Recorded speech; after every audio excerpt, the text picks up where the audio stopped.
تقریباً قرآن مجید کے وسط میں یہ جو دو صورتیں ہیں، سورہ بنی اسرائیل اور سورۃ الکہف، ان کے جو مضامین ہیں وہ بہت تفصیل طلب ہیں۔ ظاہر ہے ہمارا دورہ ترجمہ قرآن کا جو سلسلہ ہے، اس میں اس سارے مضامین کو کھولنا کیا ان کی طرف پوری طرح معمولی سا اشارہ کرنا بھی ایک بہت مشکل کام ہے سارے مضامین کے اعتبار سے، لیکن یہ کہ جو بھی تذکیر کے نقطہ نظر سے جتنا ضروری ہوگا اتنا ہم جو ہے وہ ان کی طرف حوالے دیتے ہوئے آگے بڑھیں گے، کیونکہ ایک خاص نصاب بھی ہم نے کور کرنا ہوتا ہے ایک مخصوص وقت کے اندر۔ مختصر بات یہ ہے کہ ان دو صورتوں میں یوں سمجھے آج کے حالات کو سمجھنے کی بھی چابی ہے۔ ایک ہوتا ہے دنیا کو ظاہر سے دیکھنا، آگے ہم سورہ روم میں پڑھیں گے یعلمون ظاہرا من الحیات الدنیا، یہ دنیا کے ظاہر کو دیکھتے ہیں۔ یہ جتنے بھی تجزیے ہو رہے ہوتے ہیں، جو اخبارات میں آپ تبصرے پڑھتے ہیں، یہ وہ لوگ ہیں کہ جو حالات کے ظاہر کو دیکھ کر جو ہے وہ تجزیے کر رہے ہوتے ہیں۔ ایک یہ ہے کہ اس کے اندر جو تکوینی معاملہ ہے، اللہ تعالیٰ کی حکمت ہے، اللہ کا جو منصوبہ ہے، اللہ کی جو تدبیر ہے، اس کو بھی سامنے رکھتے ہوئے ان باتوں کو سمجھنا، یا بالفاظ دیگر یوں کہیں کہ قرآن و حدیث کی یا قرآن و سنت کی اینک لگا کے پھر حالات و واقعات کو دیکھنا، تو آپ کو تصویر کسی اور طرح نظر آتی ہے۔ مختصر یہ ہے کہ ہمیں اینڈ معلوم ہے، اور وہ جیسے ہم نے بار بار پڑھا کہ خیر اور حق باقی رہتا ہے اور شر اور باطل مٹ جاتا ہے۔ اس بات کو ذہن میں رکھیں تو یہی وہ خبریں ہیں جو محمد رسول اللہ صلی اللہ علیہ وسلم نے آخری زمانے کے بارے میں دی ہیں۔ بہت بڑا شر ہوگا، بہت کچھ جو ہے نا نقصان ہوگا نوع انسانی کا، بڑی تباہی مچے گی، بڑی جنگیں ہوں گی، لاکھوں کروڑوں لوگ اس میں مارے جائیں گے، لیکن غلبہ آخر جا کے حق کا ہوگا۔ یہ خیر و شر کی جو کشمکش ہے، اس میں جو ہے وہ غالب حق رہے گا۔ اقبال نے اسے ایک اور عنوان دیا ہے، مارکائے روح و بدن۔ تو یہ سورہ مبارکہ وہ ہے جس میں روح کے بارے میں بھی پوچھا گیا، اس کا بھی ذکر آیا، یسالونک عن الروح قل الروح من امر ربی۔ اور اس میں ایک اور بات بھی بتائی گئی ہے بہت اہم ہے، اور وہ یہ کہ جب شیطان نے اپنے منصوبے کا اعلان کیا تھا کہ میں انہیں گمراہ کروں گا، تو اللہ تعالیٰ نے جو اسے اجازتیں دی تھیں جن جن کاموں میں، ان میں یہ بھی تھی کہ ان کی اولاد میں بھی شریک ہو جانا، ان کے مالوں میں بھی شریک ہونا تو ان کی اولاد میں بھی شریک ہونا، وشارکھم فی الاموال والاولاد، مشارکت کر لینا ان کے مال اور اولاد میں۔ تو گویا کچھ ایسی باڈیز ہیں جسم میں دیکھنے میں انسان ہے، یعلمون ظاہرا من الحیات الدنیا، آپ کو لگے گا یہ بھی چلتے پھرتے انسان ہیں، لیکن یہ کہ اگر وہ شیطانی عمل کے نتیجے میں وجود میں آئے ہیں تو گویا وہ نرا بدن ہیں، جیسے حیوان ہوتے ہیں۔ جیسے ہم نے پڑھا ان کی وہ آنکھیں نہیں ہیں کہ جو ان حقائق کو دیکھ سکیں، اور ان کے وہ کان نہیں ہیں جو وحی کی زبان کو سن سکیں، اور یہ ان کے وہ دل نہیں ہیں جو اللہ کی بات کو سمجھ سکیں، کیونکہ وہ ریسیپینٹ نہیں ہیں۔ وہ کیوں نہیں ہیں؟ یہ ہیں ہی مال حرام۔ تو اس اعتبار سے یہ بات سمجھے کہ یہ صورت بہت اہم ہے، اس نے بدن کو بھی بتا دیا اور روح کو بھی بتا دیا۔ دنیا کو ہے پھر مارکائے روح و بدن پیش، تہذیب نے پھر اپنے درندوں کو ابھارا، اللہ کو پامردی مومن پہ بھروسہ، ابلیس کو یورپ کی مشینوں کا سہارا۔ ایک عجیب بات ہے، میں اسی حوالے سے آج دیکھ رہا تو ایک حدیث جو ویسے تو علم میں تھی، لیکن جب اس کا متن میں ایک خاص لفظ دیکھا تو وہ پہلی دفعہ ذہن اس طرف متوجہ ہوا کہ نبی صلی اللہ علیہ وسلم نے حضرت عائشہ رضی اللہ تعالیٰ عنہ سے فرمایا، یہ سنن ابی داؤد میں یہ حدیث موجود ہے، کہ ان سے فرمایا کہ میں تمہیں دیکھتا ہوں، جو تم نے دیکھیں اپنے میں مغربون، تو انہوں نے کہا یہ مغربون کیا چیز ہے؟ تو پھر اس نے جو نبی صلی اللہ علیہ وسلم نے اس کی جو وضاحت فرمائی وہ یہ ہے کہ وہ بچے جن کے ماں باپ جب آپس میں ملے تو انہوں نے وہ مخصوص جو دعا ہے وہ نہیں کی، اور ان کے اس عمل میں شیطان شریک ہو گیا، تو ان سے جو اولاد ہوئی وہ مغربون ہیں۔ اب آپ تصور کریں کہ اگر جو نکاح میں ہیں وہ اگر ملتے ہیں اور اللہ کا ذکر نہیں کر پاتے تو اس کا نتیجہ یہ نکلتا ہے۔ تو جو دنیا میں اس وقت مروج طریقہ ہے افزائش نسل کا جو ہو گیا ہے بغیر کسی سوشل کانٹریکٹ کے یا اینی ویڈ لاک کے، تو ان سے ہاں جو اولاد پیدا ہوتی ہے تو اس کے لیے لفظ بھی کیا استعمال کیا؟ مغربون۔ تو اس کو ذہن میں رکھیں تو روح و بدن کے تصور کو سمجھیں جو اقبال نے پیش کیا ہے۔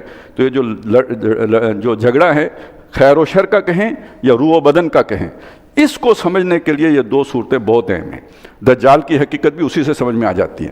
بہرحال یہ مختصر سی ایک تمہید کے ساتھ ہم چلتے ہیں۔ سب سے پہلی بات جو سمجھائی، پہلی ہی آیت میں سمجھائی، وہ یہ ہے کہ دیکھیں یہ آپ کے جو فزیکل لاز ہیں نا، یہی سب کچھ نہیں ہے۔ جو اس وقت آپ کی ساری سائنس ہے جس میں پی ایچ ڈیاں کر رہے ہو، یہ سب کچھ نہیں ہے، اس کے پیچھے کوئی حقیقت اور بھی ہے، اور اس کا مظہر واقعہ کون سا ہے؟ سبحان الذی اسریٰ بعبدہ لیلا من المسجد الحرام الی المسجد الاقصی الذی بارکنا حولہ لنریہ من آیاتنا۔ پاک ہے وہ ذات جو لے گئی اپنے بندے کو راتوں رات مسجد حرام سے مسجد اقصی۔ بہت سارے اس میں مسائل میں ان سب چیزوں کو جو اس وقت ممکن نہیں ہے، کیونکہ اس پہ بھی بحثیں ہیں، خواب میں گئے کیا۔ ہمارا عقیدہ یہ ہے کہ آپ کو اللہ تعالیٰ بجسد ہی جو ہے وہ اپنے جسم میں مبارک کے ساتھ یہ سارا سفر ہوا ہے، یہ کوئی خواب کا سفر نہیں ہے، بلکہ یہ پورا جو حضور صلی اللہ علیہ وسلم نے اپنے جسم کے ساتھ یہ سفر کیا ہے۔ لیکن اس کے دو مرحلے ہیں، ایک اسراء ہے، ایک معراج ہے۔ اسراء کیا ہے؟ مکے سے بیت المقدس جانا، یا جسے مسجد اقصی کہا گیا وہاں جانا۔ اور معراج کیا ہے؟ مسجد اقصی سے سدرۃ المنتہا تک چلے جانا۔ یہ دو اس سفر کے حصے ہیں، ان کو ذہن میں رکھ لیجئے۔ اچھا، اس میں بہت سارا سوال آئے کھڑے کرتے ہیں لوگ کہ بھئی مسجد اقصی جو ہے وہ تو حضرت عمر نے بنائی تھی، تو یہ قرآن مجید کی اس وقت تو وہ تھی نہیں، اور جو سلیمان علیہ السلام نے مسجد بنائی تھی جسے ہیکل سلیمانی کہتے ہیں وہ گر چکا ہوا تھا۔ بھئی گرجا تھا، بات سمجھیں۔ قرآن مسجد کس چیز کو کہتا ہے؟ ایک علاقے کو کہتا ہے، وہ عمارت کو نہیں کہتا۔ ابھی ہم نے سورہ بقرہ میں پڑھ کے آئے ہیں کہ ذالک لمن لم یکن اہلہ حاضر المسجد الحرام، یہ حکم ان کے لیے ہے کہ جن کے اہل و عیال مسجد حرام میں قیام پذیر نہیں ہیں۔ تو کوئی شخص اپنا خاندان لے کے مسجد حرام میں جا کے رہائش پذیر ہوتا ہے کیا؟ تو یہ کیا بات کہی گئی ہے؟ مسجد مانا عمارت یا کوئی بلڈنگ نہیں ہے، وہ پورا علاقہ جسے آپ حدود حرم کہتے ہیں قرآن کی لینگویج میں، وہ مسجد ہے۔ اسی پر قیاس کر لیجئے، وہ پورا علاقہ جو حدود حرم ہے گویا بیت المقدس کی، وہ مسجد ہی ہے۔ وہاں عمارت ہے، عمارت نہیں ہے، وہ مسجد ہے۔ لیکن یہ کہ پہلے وہ اگر حضرت سلیمان علیہ السلام نے وہاں پہ ہیکل بنایا تھا، یہ مسجد بنائی تھی، اسے ہمیں مسجد کہنا چاہیے، وہ ہیکل کہتے ہیں۔ یہاں قرآن نے بھی اسے مسجد ہی کہا ہے۔ وہ اگر ٹائٹس رومی نے گرا دی تھی تو وہاں بعد میں جب سلطنت روما ساری کی ساری کرسچن ہو گئی تو انہوں نے وہاں پہ گرجا بنا لیا تھا، اور حضرت عمر نے تو بعد میں گرجے کو چھیڑے بغیر علیحدہ سے ایک مسجد تعمیر کر دی جسے ہم مسجد اقصی کہتے ہیں۔ قرآن مجید جسے مسجد اقصی کہتے ہیں وہ سارا علاقہ ہے۔ یعنی مسجد حرام، آج والی جو مسجد حرام ہے تو اس وقت وہ بھی تو نہیں تھی، متعافی تھا، یہ تو بعد میں لوگوں نے بنائی ہے۔ تو اسی طرح سمجھ لیجئے کہ اس جگہ یعنی مکے سے انہیں یروشلم لے کے گیا، سادہ یوں کر لیں بات، اور اس میں کوئی وقت نہیں لگا۔ دیکھیں اب ہماری جو بھی دنیا کے قوانین ہیں جو جس سے ہم واقف ہیں، بغیر وقت صرف کیے 1 فٹ کا فاصلہ طے نہیں ہوتا، لیکن یہ ثابت ہے کہ نبی صلی اللہ علیہ وسلم کے اس پورے سفر میں کوئی وقت لگا ہی نہیں، تو معلوم ہوا دنیا کو کچھ اور اصول بھی ہیں جن کے مطابق چلایا جاتا ہے، کچھ جو وہ ملکوت السماوات والارض بھی ہیں جو اللہ نے ابراہیم علیہ السلام کو دکھائے تھے، جو ہماری نظروں سے اوجھل ہیں۔ تو دنیا کو صرف ظاہری نظر سے نہ دیکھو، بلکہ وہ جو خدائی جو طاقت ہے اس کو بھی ذہن میں رکھو۔ تو پہلی تو بات یہ سمجھیں، اس کو چھوڑیں کہ کہاں کا سفر کہاں تک ہوا، سمجھنے کی بات یہ کہ اللہ تعالیٰ ان دنیاوی قوانین کا پابند نہیں ہے جیسے میں اور آپ پابند ہیں۔ ہم اڑ نہیں سکتے، ہم فاصلہ طے نہیں کر سکتے بغیر ٹائم صرف کیے، بغیر طاقت اور انرجی لگائے، لیکن اللہ تعالیٰ اس کے بغیر بھی سب کچھ کر سکتا ہے، ان تمام قوانین کو توڑ سکتا ہے۔ ہمارا پانی نشیب میں بہے گا، اللہ تعالیٰ اسے چڑھائی پہ بھی چڑھا سکتا ہے۔ ہماری آگ جلاتی ہے، اللہ چاہے تو وہ نہ جلائے، ابراہیم علیہ السلام کو اس نے نہیں جلایا۔ پہلا نقطہ یہ سمجھ لیں۔ تو لے کے کہاں گیا جی؟ مسجد حرام مسجد اقصی لے گیا، دور والی مسجد لفظی ترجمہ ہوگا۔ اور یہ 2 مراکز ابراہیم علیہ السلام نے قائم کیے تھے، اس لیے ان دونوں کی اہمیت ہے۔ کون سا؟ مکہ مکرمہ اور بیت المقدس۔ اصل مسئلہ یہ ہے کہ ابراہیم علیہ السلام نے اپنی ایک نسل کو آ کے وہاں آباد کیا تھا اور دوسری نسل کو لا کے یہاں حجاز میں آباد کیا تھا۔ الذی بارکنا حولہ، وہ مسجد کے جس کے ماحول کو، ارد گرد کو ہم نے بابرکت بنایا ہے۔ کئی انبیاء وہاں انہوں نے محنتیں کی ہیں، اللہ کے نام لیا ہے، تسبیح کی ہے، عبادتیں کی ہیں، لوگوں کو دین کی طرف بلایا ہے، قربانیاں دی ہیں، خون بہا ہے، اور وہیں پہ ان کی قبریں ہیں۔ تو وہ بہت بابرکت جگہ ہیں۔ لِنُرِيَهُ مِنْ آیاتنا، تاکہ ہم اپنے اس بندے کو اپنی خاص نشانیاں دکھائیں۔ جبریل دکھا دیا تھا، وہ بھی بہت بڑی نشانی ہے، تو اور بھی بہت جو نشانیاں دکھائیں بڑی خاصی نشانیاں ہیں۔ اب کیا دکھایا وہ ہم کیا جانیں، ہماری سمجھ سے تو بہت بالا چیزیں ہیں جو بھی دکھایا، اور لیکن یہ کہ دکھانا مراد مقصود تھا، یہاں پر بھی، زمین پر بھی اور آسمان پر بھی۔ اب ذرا ایک چیز اور بس صرف ذہن میں رکھ لیجئے، کتنا اہم ہے آسمانی سفر، کتنا ہمارے لیے اس کی اہمیت ہے، اور کتنا ہم اسے معجزاتی سفر سمجھ کر بیان بھی کرتے ہیں۔ اللہ نے سب سے اس سورہ مبارکہ میں زور آسمانی سفر پر نہیں دیا ہے، ذکر ہی نہیں کیا۔ یہاں جو سارا زور دیا ہے وہ زمینی سفر کے اوپر دیا ہے۔ آسمانی سفر کا ذکر ملے گا سورۃ النجم میں جا کر۔ تو اس سورہ مبارکہ کے جو مضامین ہیں ان مضامین کے اعتبار سے زیادہ زور زمینی سفر کے اوپر دیا ہے۔ اس وقت جو بون آف کنٹینشن ہے پوری دنیا میں اگر آپ دیکھیں تو وہ اصل میں یہی مسجد اقصیٰ بنی ہوئی ہے نا، جس نے دنیا کو تیسری جنگ عظیم کے دہانے تک پہنچا دیا ہے وہ مسجد اقصیٰ ہے۔ یہ اس کی اہمیت ہے۔ دونوں مراکز اللہ کے ہیں، دونوں شاعر اللہ میں سے ہیں۔ ایک بیت المقدس ہے تو دوسرا بیت اللہ ہے، ایک ہی بات ہے۔ روح القدس اور بیت المقدس یا مقدس جو دونوں تلفظ ہیں اس کے، تو اب یہ ذہن میں رکھیں کہ اس میں اللہ کی سنتیں کتنی مختلف ہیں۔ کل میں نے آپ کو یاد کرایا تھا کہ یہ جو بیت اللہ ہے یہ امن کا گہوارہ ہے، اس پر کوئی جو ہے نا تسلط نہیں جما سکا۔ ابراہہ کا آپ کے سامنے مثال، اور وہ جو ہے مسجد اقصیٰ وہ بار بار بنی ہے، بار بار اجڑی ہے، بار بار ویران ہوئی ہے، بار بار وہاں تباہی مچی ہے، بار بار لوگ وہاں ہلاک ہوئے ہیں۔ کتنا بڑا فرق ہے، دونوں گھر اللہ کے ہیں، ایک گھر کے بارے میں اللہ کی سنت اور ہے، دوسرے گھر کے بارے میں اللہ کی سنت اور ہے۔ اب وہ تیسری دفعہ ایک جنگ کا مرکز بننے جا رہا ہے، جسے وہ کرسچن لٹریچر میں شاید آرمگڈان کہتے ہیں، اور یہ جسے ہمارے جو احادیث میں الملحمۃ العظمیٰ کہا گیا ہے، بہت بڑی کیما کرنے والی جنگ، بوٹیاں اڑا دینے والی جنگ، وہ اس کے مرکز اب وہی بننے جا رہا ہے۔ تو تاکہ وہ اسے اپنی نشانیاں دکھائے، انہ هو السمیع البصیر، اور سننے والا دیکھنے والا ہے۔ اب یہ جو میں نے آپ کو بتایا نا کہ اس میں کیا کیا تباہیاں آتی رہیں، آگے اس کا ذکر آ رہا ہے، لیکن اس کی تعمیر کیسے باندھی، اس کے کسٹوڈین کون ہیں، اللہ نے وہ کسے سونپا تھا، وہ سورہ مائدہ میں ہم پڑھا ہے، بنی اسرائیل کو اللہ نے الاٹ کیا تھا، وہ ہم نے تمہیں لکھ کے دے دیا، پروانہ دے دیا، گویا یہ تمہیں الاٹمنٹ ہو گئی تمہیں۔ لہذا وہ بنی اسرائیل کون ہیں، ان کی پوری تاریخ ہے جو قرآن مجید یہاں پہ بیان کر رہا ہے۔ وَآتَيْنَا مُوسَى الْكِتَابَ، ہم نے موسیٰ کو کتاب دی، یعنی جب موسیٰ کو کتاب دی تو ایک قوم جو بنی اسرائیل کہلاتی تھی وہ ایک امت بن گئی۔ کتاب ملنے سے پہلے قوم تھی، لیکن جب اسے کتاب مل گئی تو اب وہ امت ہو گئی۔ اور یہ بھی بہت بڑا مغالطہ ہے کہ یہ صرف یعقوب علیہ السلام کے بیٹے ہیں، غلط بات ہے۔ یہ جب داخل ہوئے تھے بنی اسرائیل مصر میں تو یہ جو 10 بھائی اور سارے ملا کے 60-70 لوگ تھے، یہ قافلہ تھا۔ جب یہ نکلے تو 6 لاکھ کی آبادی تھی ان کی۔ یہ اتنی بڑی آبادی محض 2-2.5 صدیوں میں کیسے ہو گئی؟ بہت سے قبطی لوگ تھے جو کہ مسلمان ہوئے تھے، وہ بھی ان کے ساتھ تھے۔ تو یہ خالص بنی اسرائیل نہیں ہیں، تب بھی نہیں تھے، لیکن چلیں وہ میجارٹی ان کی تھی، ہم بنی اسرائیلی کہیں گے ان کو۔ لیکن یہ امت کب بنے؟ امت تب بنے جب موسیٰ علیہ السلام کو کتاب دی گئی۔ وَجَعَلْنَاهُ هُدًى لِّبَنِي اسرائیل، یہ بھی بہت اہم نکتہ ہے، اس کتاب کو ہم نے ہدایت بنایا بنی اسرائیل کے لیے۔ یہ کیا بات ہوئی؟ یہ مسئلہ یہ ہے کہ جیسے نوح علیہ السلام کو بھیجا گیا اپنی قوم کی طرف، صالح علیہ السلام کو بھیجا گیا، ہود علیہ السلام کو بھیجا گیا، شعیب علیہ السلام کو بھیجا گیا اپنی قوموں کی طرف، اور صرف محمد ہے صلی اللہ علیہ وسلم جنہیں بھیجا گیا تمام انسانوں کی طرف، اور قرآن ہے جو ہے تمام انسانوں کے لیے کتاب اور ہدی للناس۔ اس کے مقابلے میں تورات ہدی للناس نہیں ہے۔ نہ موسیٰ علیہ السلام سارے جہان والوں کے لیے رسول ہیں، نہ عیسیٰ علیہ السلام سارے جہان والوں کے لیے رسول تھے، یہ بنی اسرائیل کے رسول ہیں۔ ان کی جو ذمہ داری سونپی گئی ہے انہیں، موسیٰ علیہ السلام کو اور عیسیٰ علیہ السلام کو بنی اسرائیل کی سونپی گئی ہے، اور تورات بھی جو کتاب ہدایت بنائی گئی ہے بنی اسرائیل کے لیے بنائی گئی ہے۔ ہدی لبنی اسرائیل، وہ بنی اسرائیل کے لیے ہدایت تھی۔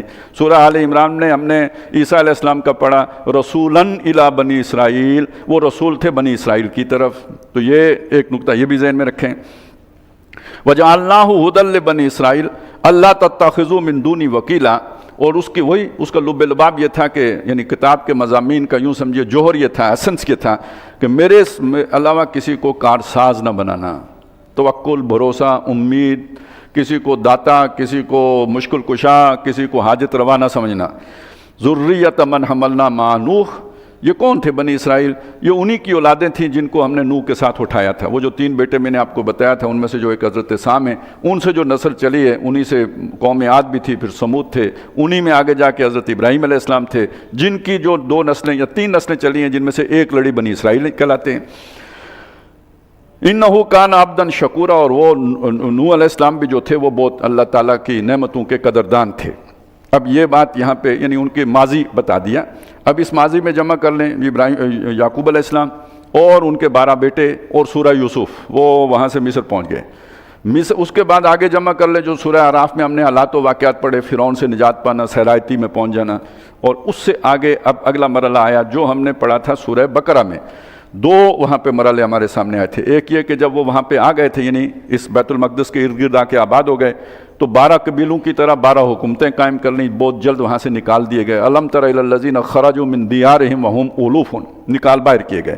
جب وہاں سے نکال دیے گئے کچھ عرصے کے بعد انہیں پھر خیال آیا، مجتمع ہوئے، ایک امیر کی قیادت، حضرت طالوت کی قیادت میں جنگ کی، جالوت سے ان کی جنگ ہوئی۔ سورہ بقرہ کے جو دوسرے پارے کا آخری رکوع ہے اس میں یہ سارا مضمون آ گیا۔ اللہ تعالیٰ نے داؤد علیہ السلام کو بھیج کے فتح دلا دی، قتل داؤد و جالوتا، اور داؤد علیہ السلام نے جالوت کو قتل کر دیا، اور اللہ تعالیٰ نے پھر بنی اسرائیل کو ایک بڑی عظیم سلطنت عطا کر دی۔ یہ 96 برس کا ان کا گولڈن ایرا ہے، گویا جیسے ہماری خلافت راشدہ ہے، یہ ان کی خلافت راشدہ ہے۔ 16 برس حضرت طالوت کے، 40 برس حضرت داؤد کے، 40 برس حضرت سلیمان علیہ السلام کے، تو یہ 96 برس کا دور ہے۔ پھر زوال شروع ہوا رفتہ رفتہ، آہستہ آہستہ، ایک دم نہیں ہوا۔ تو یہ تقریباً یوں سمجھے کوئی 916 قبل مسیح کی بات ہے جب حضرت سلیمان علیہ السلام دنیا سے گئے۔ تو اس وقت سے لے کے تو پھر چلتے چلتے چلتے یہ کوئی 587 یعنی 600 کے لگ بھگ، یعنی حضرت عیسیٰ علیہ السلام سے 600 سال پہلے یہ بخت نصر کا حملہ ہے جس کا آگے ذکر آ رہا ہے۔ فرمایا وَقَضَيْنَا إِلَىٰ بنی اسرائیل، اور ہم نے بنی اسرائیل کے بارے میں یہ بات طے کر دی تھی۔ کہاں طے کی تھی؟ اللہ کا جو علم قدیم ہے، جو اللہ تعالیٰ کی تکوین ہے، جو اللہ تعالیٰ کا وہ عالم امر ہے، یا جو جسے آپ لوح محفوظ کہتے ہیں، ادھر یہ تقدیر جسے آپ کہتے ہیں، ادھر طے تھا۔ کیا طے کر دیا تھا؟ لَا تُفْسِدُنَّ فِي الْأَرْضِ، تم زمین میں فساد مچاؤ گے 2 دفعہ، ویسا فساد جیسے قوم نوح نے مچایا، جیسے قوم لوط نے مچایا، یعنی اللہ کی حدود کو پامال کرو گے، اپنی حدود سے تجاوز کرو گے۔ تو جب کوئی فساد مچاتا ہے تو اللہ سزا دیتا ہے، لہذا سزا آئے گی۔ مرتين 2 دفعہ تم زمین میں فساد مچاؤ گے، وَلَتَعْلُنَّ عُلُوًّا كَبِيرًا، اور بہت بڑی سرکشی کرو گے۔ یعنی فساد کا مطلب یہ ہے کہ اللہ کے احکام کی بہت بڑی نافرمانی کرو گے۔ کون لوگ ہیں؟ کون نافرمانی کر رہے ہیں؟ جو اللہ کے ماننے والے ہیں۔ کون نافرمانی کر رہے ہیں؟ جو تورات کے حاملین ہیں۔ کون نافرمانی کر رہے ہیں؟ وہ کر رہے ہیں جن کا دعویٰ یہ ہے کہ ہمیں اللہ تعالیٰ کو بہت پیارے ہیں، لاڈلے ہیں، چہیتے ہیں، دلارے ہیں، وہ نافرمانی کر رہے ہیں۔ تو کیا کرے گا پھر اللہ؟ سزا دے گا۔ سزا اس نے کیسے دی؟ آسمان سے فرشتے نہیں اتارے۔ فَإِذَا جَاءَ وَعْدُ أُولَاهُمَا، جب ہمارے پہلے وعدے کا وقت آیا، یعنی پہلی سزا کا وقت آیا، تم نے پہلا فساد مچایا، ہماری سزا کا کوڑا برسنے کا وقت آیا۔ بَعَثْنَا عَلَيْكُمْ عِبَادًا لَنَا أُولِي بَأْسٍ شَدِيدٍ، ہم نے تم پر مسلط کر دیے اپنے بندے، ہمارے بندوں میں سے تھے، وہ تھے مشرک، وہ عباد اللہ اس نہیں تھے، عباد لنا تھے، یعنی ہمارے اس تکوینی امر کے تابع تھے۔ شرعاً وہ ہمارے باغی تھے لیکن ہمارے تکوینی امر کے تابع تھے، اور لیکن جنگجو بہت تھے، بڑے لڑاکے تھے، وہ ہم نے تم پر بھیجے، مسلط کیے۔ فجاسو خلال الدیار، تو وہ شہروں کی خالی جگہوں میں گھس گئے، مطلب کیا؟ گلیوں میں چلے گئے۔ بلڈنگ ہوتی ہیں، درمیان خلا ہے، باقی آپ خود سمجھ لو، جب پرائی فوج، دشمن کی فوج آپ کے شہر کی گلی میں پہنچ جائے تو اس کے بعد کیا ہوتا ہے؟ جو لوٹ مار ہوتی ہے اور جو کچھ بھی ہوتا ہے، بے عزتی ہوتی ہے، وہ آپ خود قیاس کر لو، قرآن اتنی تفصیل میں نہیں جاتا، آپ کے اپنے سمجھنے کی بات ہے۔ فجاسو، اچھا یہ دیکھیں، یہ اللہ کہہ رہا ہے یہ سارا میں نے کیا، یہ عالم ظاہر میں یہ کیسے ہوا ہوگا؟ جبریل نے آ کے بخت نصر کو کہا ہوگا کہ جاؤ جا کر تو جنگ کرو، حالات بنے۔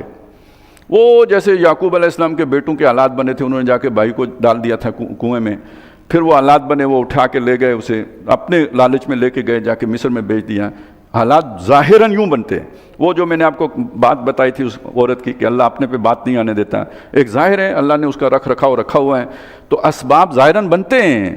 ہو سکتا ہے کہ کوئی کھٹپٹ ہو گئی ہو سکتا ہے کہ اسے اس علاقے پر قبضہ کرنا اسٹریٹجیکلی ضروری محسوس ہوا ہو، لیکن یہ کہ بظاہر یہ حالات بنے، اندر خانے اصل بات وہ تھی کہ تم نے ہمارے دین کو پشت دکھائی تھی تو ہم نے تمہارے اوپر وہ لوگ مسلط کر دیے تھے۔ یہ پہلا اصول سمجھ لیجیے اللہ کا۔ فجاسو خلال الدیار وکان وعدا مفعولا، اور یہ وعدہ تھا جو پورا ہونا ہی تھا۔ ثم رددنا لکم الکرۃ علیہم وامددنا علیکم باموال و بنین، پھر ہم نے تمہاری باری ان کے اوپر مقرر کی اور تمہیں ردہ بردہ، وہ جیسے دیوار نہیں چڑھاتے ایک ردہ لگا کے دوسرا، اس طرح ہم نے تمہیں ترقی دی اور تمہیں مال و دولت اور بیٹوں میں بڑا کر دیا۔ وجعلناکم اکثر نفیرا، اور تمہاری نفری بہت زیادہ کر دی۔ اس کا مطلب ہے یہ جو آج کل ہم نے رولا ڈالا ہوا ہے آبادی زیادہ ہو گئی، آبادی زیادہ ہو گئی، اللہ کہتا ہے یہ نعمت کر دی، میں نے تمہاری آبادی بڑھا دی، احسان کے طور پر اللہ تعالیٰ اسے گن رہا ہے۔ اچھا اس کے پیچھے پھر پوری تاریخ ہے کہاں یہ معاملہ چلا ہے تقریباً 150 برس کے بعد کی بات ہے. یعنی وہ جو ہیکل گر گیا تھا یا گرا دیا تھا بخت نصر نے، تو رات غائب ہو گئی تھی، پھر نہیں ملی آج تک. تابوت سکینہ گم ہوا، آج تک نہیں ملا. گویا پوری تاریخی مسخ ہو گئی، پھر مل ہی نہیں سکی حقیقت. تو وہ اصل نسخے بھی ختم ہو گئے، نہیں مل سکے جو تورات کے تھے. یہ سارا ان مشرکوں کے حملے کے نتیجے میں ہوا. اور جو فیس کس نے کیا؟ جو اللہ والے تھے، جو اس وقت کے اللہ والے. جیسے آج ہم اللہ والے ہیں ایسے ہی وہ اللہ والے تھے، لیکن جیسے آج ہم اللہ کے دین سے نکلے ہوئے ہیں ایسے وہ نکلے ہوئے تھے. لہذا پھر یہ مار انہوں نے کھائی ہے اور مشرکوں کے ہاتھوں سے کھائی ہے. اس کے بعد وہ ہم نے واقعہ پڑھا تھا کہ جو حضرت عزیر علیہ السلام آئے، وہ میرے ادھر زبان سے نکل گیا تھا حضرت زکریا، وہ حضرت عزیر علیہ السلام ہیں. جب وہ آئے اور انہوں نے آ کے دیکھا یہ تباہی پھری ہوئی ہے تو یہ بستی دوبارہ کیسے آباد؟ انا یحیی ھذہ اللہ بعد موتہا فاماتہ اللہ مئۃ عام ثم بعثہ. وہ 100 برس ہوئے رہے، پھر اٹھے، پھر انہیں یقین ہوا، پھر وہاں سے وہ عراق گئے، جا کے اپنی آہستہ آہستہ اپنی قوم کے اندر وہ جسے ہمارے ہاں کہتے ہیں دعوت و تبلیغ کی محنت، ایمان کی محنت انہوں نے شروع کی. اور جب قوم کا ریوائول ہوا، ظاہر ہے آہستہ آہستہ ہوا. اب اللہ نے پھر دنیا کے حالات تبدیل کیے. یہ اگلی صورت کا مضمون ہے. وہ ذوالقرنین جو جس نے حملہ کیا تھا، تو یہ پھر عراق کے اوپر ایران کے بادشاہ جو تھا اس وقت کیخورس، اس نے حملہ کیا اور وہ جو بخت نصر کی جو سلطنت تھی اس کو تیو بالا کر دیا. اور یہ دنیا میں ہمیشہ سے اصول چلا ہے کہ دشمن کا دشمن دوست. تو وہ اس نے بنی اسرائیل کو جو ہے وہ جانے کی اجازت دے دی. اب دیکھیں انہیں کوئی بغاوت نہیں کرنی پڑی، انہیں جا کے کوئی ٹکر نہیں ماننی پڑی، کوئی ٹکر کے لوگ نہیں بننا پڑا، بلکہ یہ کہ جب وہ خود اللہ کے بندے بنے تو اللہ نے دنیا کے حالات تبدیل کر کے انہیں فیسیلیٹیٹ کر دیا کہ جا کے واپس اپنا جو ہے وہ بیت المقدس میں آبادی کرو. ان احسنتم لانفسکم، اگر تم بھلا کرو گے تو اپنے فائدے کو یعنی تمہارا بھلا کر دیں گے ہم. اور یہ اس سے بھی مل جاتا ہے، اگر شکر گزار بنو گے تو ہم مزید دیں گے. لئن شکرتم لازیدنکم. اور یہ جو ہم نے سورہ مائدہ میں پڑھا اس سے بھی مل جائے گا. وَلَوْ أَنَّهُمْ أَقَامُوا التَّوْرَاةَ وَالْإِنْجِيلَ وَمَا أُنزِلَ إِلَيْهِمْ مِنْ رَبِّهِمْ لَأَكَلُوا مِنْ فَوْقِهِمْ وَمِنْ تَحْتِ أَرْجُلِهِمْ. تو اگر یہ اللہ کے ساتھ وفادار رہو گے تو کھاؤ گے سروں سے بھی، پاؤں سے بھی ملے گا، اللہ عزت بھی دے گا، وقار بھی دے گا، نہیں تو ذلیل بھی کرے گا، بھوکا بھی مارے گا. وَإِنْ أَسَأْتُمْ فَلَهَا. اور اگر برائی کرو گے تو اس کا وبال بھی تم پر پڑے گا. فَإِذَا جَاءَ وَعْدُ الْآخِرَةِ. جب دوسرے وعدے کا وقت آیا. اب یہ جو دوسرے وعدے کا وقت ہے اس وقت ان کی جو معاملہ تھا اسے بھی ذہن میں رکھیں. حضرت عیسیٰ علیہ السلام آ چکے تھے. حضرت عیسیٰ علیہ السلام کے ساتھ جو انہوں نے کیا وہ ہم سورہ آل عمران میں پڑھائے ہیں. ان کے تمام معجزے دیکھنے کے بعد بھی ان کا انکار کر دیا. اس کا مطلب دین پر نہیں تھے تو اللہ کے رسول کو نہیں مانا نا، ویسے ظاہری دین کے اوپر تھے. عیسیٰ علیہ السلام کو بھی اپنے بس پڑتے جو سولی دی ہے یا چلیں سولی کی سزا تجویز کی ہے تو پیچھے سارا لائن آف آرگومنٹ شریعت کی ہے. اس نے جادو کیا ہے، جادو کفر ہے، کفر کرنے والا مرتد ہوتا ہے، مرتد واجب القتل ہوتا ہے، لہذا اسے قتل کر دو. یہ تھا نا ان کا پورا جو وہ آرگومنٹ. تو سارا شرعی ہے. انہوں نے کوئی لبرل دلیل تو نہیں دی، کوئی سیکولر دلیل تو نہیں دی، شرعی دلائل کے تحت. یعنی ان کا اس وقت جو مروجہ دین تھا وہ اللہ کے رسول کو نہیں گوارا کر سکتا تھا. تو پھر وہ کتنا بگڑ چکا تھا آپ سوچیں. لیکن تصور یہ ہے کہ ہم دین پر ہیں، ہم ہدایت پر ہیں، ہم اللہ والے ہیں، تو ہمارا تو یہ بندہ جو ہے نا یہ غلط ہے. تو یعنی اپنے بس پڑتے حضرت عیسیٰ علیہ السلام کو گویا سولی دے چکے تھے جو اللہ کے رسول تھے. تو آپ بغاوت کا، سرکشی کا، طغیانی کا اندازہ لگائیں.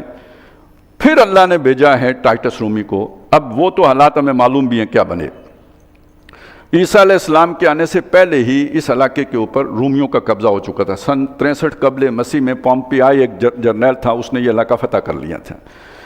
اور یہ ظاہر وہ بھی مشرک حکومت تھی. یہ جو کیسر اور سیزر جو تھے یہ مشرک لوگ تھے. پھر آگے جا کے یہ ہوا کہ حضرت عیسیٰ علیہ السلام آئے تو اس وقت ان کو ایک اٹانومی حاصل تھی، یعنی ایک شرعی عدالت اور اپنے بیت المقدس کے اندر ان کے مذہبی معاملات کو پروٹیکشن حاصل تھی. باقی جہاں تک انتظام اور جو حکومت تھی وہ رومیوں کی تھی، گورنر وہاں پہ موجود تھا. آپ ایک قوم کا تصور کریں جو اللہ کے رسول کا انکار کر رہی ہے، نہیں مان رہی، اور دوسری طرف دین کے نام پر مشرکوں کے خلاف اعلان بغاوت کر رہی ہے. یہ کیا تھا انہوں نے، یعنی رومیوں کے خلاف اعلان بغاوت کیا تھا. اللہ کے رسول کا انکار اور اللہ کے نام پر رومیوں کے خلاف جہاد. میں ذرا کھول کے آپ کے سامنے کیوں یہ بات رکھ رہا ہوں. آج ہم یہی نہیں کر رہے ہیں. سود ہم کھاتے ہیں، فحاشی، عریانی، بے حیائی، ہر گند ہمارے اندر موجود ہے جو باقی قوموں میں ہے. لیکن یہ کہ کوئی بات ایسی ہو تو اللہ کا نام لے کے بسم اللہ پڑھ کے مومن جو ہے نا بے تیغ بھی لڑتا ہے. سپاہی بے تیغ سپاہی لڑے لیکن پہلے اللہ کے ساتھ لائن تو سیدھی کر لے. تو یہ بے تیغ پہلے بھی لڑے ہیں اور یہ آپ کو پتہ نہیں ہوگا، یہ ایسے نہیں کہ ایک دم لیٹ گئے ہیں، 6 مہینے جنگ لڑی ہے انہوں نے. کس سے؟ رومیوں کے، سلطنت روما کے ساتھ 6 مہینے لڑے ہیں.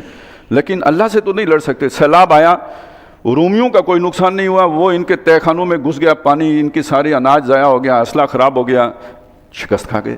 اور جب شکست کھائی ہے تو ٹائٹس رومی کی فوجیں جب داخل ہوئی ہیں یروشلم شہر کے اندر، اس زمانے میں جب یہ ماس ڈسٹرکشن ویپن نہیں تھے، اس زمانے میں ایک دن میں 1,33,000 بندے قتل ہوئے ہیں.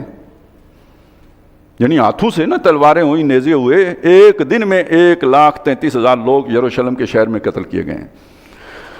سزا اللہ کہتا ہے یہ میری تھی. فَإِذَا جَاءَ وَعْدُ الْآخِرَةِ، جب دوسرے وعدے کا وقت آیا،